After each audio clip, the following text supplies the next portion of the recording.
Selanjutnya, fitrah pada manusia yang disebut potensi secara edukatif akan berkembang baik manakala terjadi persentuhan dengan dunia luar diri dalam bentuk interaksi positif. Akumulasi perkembangan potensi-potensi menjadi sebuah bentuk kepribadian tertentu, berlangsung menurut falsafah pandangan hidup dan nilai-nilai yang dihadirkan dalam proses pengembangannya, dan ia akan menjadi seperti yang dikehendaki oleh dasar dan tujuan dari sistem pendidikan tersebut. Falsafah pandangan hidup dan nilai-nilai yang diperlukan untuk ini dapat diketahui dengan memahami tujuan penciptaan dan tujuan hidup manusia. Pendidikan Islam sebagai upaya untuk menyelamatkan diri dan keluarga dari api neraka. Sehingga uraian Al-Maududi mengenai peletakan pengertian konsep fitrah secara sederhana, yakni menunjukkan kepada kalangan pembaca bahwa meskipun manusia telah diberi kemampuan potensial untuk berpikir, berkehendak bebas dan memilih, namun pada hakikatnya ia dilahirkan sebagai muslim, dalam arti bahwa segala gerak dan lakunya cenderung berserah diri kepada Kholiknya. 5. Mengenai fitrah, kalangan fuqaha telah menetapkan hak fitrah manusia sebagaimana dirumuskan oleh mereka, yakni meliputi 5 hal. Yang pertama, din atau agama. Yang kedua, jiwa. Ketiga, akal. 4, harga diri. Dan kelima, cinta. Poin B. Permasalahan dalam membahas mengenai agama Islam sebagai agama fitrah dan sebagai dasar pokok pengembangan potensi insaniah, maka permasalahan yang ingin dibahas adalah sebagai berikut. 1. Bagaimana pengertian agama Islam sebagai agama fitrah.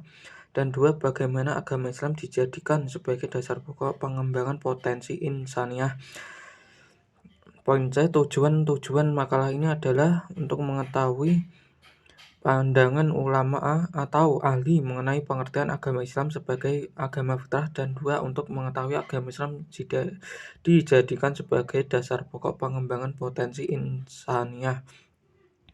D. Manfaat bagi mahasiswa. Makalah ini menambah wawasan dan ilmu pengetahuan bagi mahasiswa mengenai pemahaman agama Islam sebagai agama fitrah dan sebagai pokok pengembangan insaniah. 2. Bagi akademi. 1. Dapat dijadikan referensi bagi para peneliti lain dengan objek yang sama. B. Dapat menjadi bahan pertimbangan guna melakukan pengembangan kurikulum mata kuliah. Yang ketiga, bagi masyarakat. Dapat memberikan kontribusi dalam pengembangan ilmu pengetahuan, khususnya dalam pendidikan agama Islam. B. Dapat dijadikan sebagai bahan penyebaran materi dakwah di masyarakat.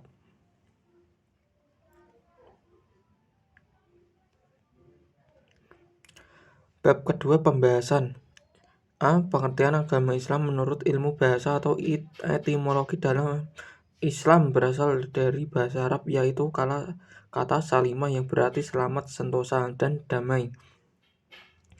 Seseorang yang bersikap sebagaimana maksud pengertian Islam dinamakan muslim, yaitu orang yang telah menyatakan dirinya taat, menyerahkan diri, patuh, dan tunduk kepada Allah Subhanahu wa Ta'ala.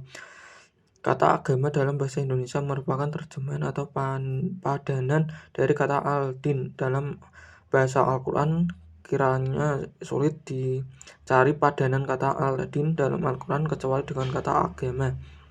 Ada yang berpandangan bahwa kata al-din tidak sama maknanya dengan kata agama. Pandangan dimaksud tidaklah keliru, namun untuk memudah bahasan selanjutnya akan digunakan term atau kata agama karena lebih lazim digunakan oleh masyarakat Indonesia. Ini tidak dimaksudkan untuk mengubah makna al-din, sehingga dapat diartikan bahwa agama, religion, dalam pengertian yang paling umum dia diartikan sebagai sistem orientasi dan objek pengabdian. Dalam pengertian ini, semua orang adalah makhluk religius karena tidak ada seorang pun dapat hidup tanpa suatu sistem yang mengaturnya dan tetap dalam kondisi sehat. Kebudayaan yang berkembang di tengah-tengah manusia adalah produk dari tingkah laku kebersamaan manusia. B. Konsep agama Islam. Tidak ada definisi agama yang diterima secara universal. Pada filsuf, sosiologi, dan misiologi dan teolog telah mengembangkan konsep agama dengan caranya sendiri. Tidak ada definisi agama yang diterima secara universal, karena dapat memberikan definisi atau pemahaman tentang agama ini adalah sangat sulit. Setidaknya ada 3 alasan untuk ini. Pertama, juga sangat individualis, karena pengalaman keagamaan bersifat intelektual dan subjektif. Yang kedua adalah bahwa kemungkinan tidak ada yang berbicara dengan penuh semangat dan emosional seperti ketika berbicara tentang agama. Oleh karena itu, ketika kita berbicara tentang arti agama, kita selalu memiliki emosi yang kuat dan sulit untuk menyampaikan arti kata agama. Alasan ketiga, gagasan agama dipengaruhi oleh tujuan orang yang memahami agama. Dari pengertian di atas, makna konsep agama Islam terbagi menjadi 2, yakni etimologis dan terminologis. Secara etimologis dapat dijelaskan sebagai berikut. Sanskerta tidak agama sama dengan kacau, kocar kacir.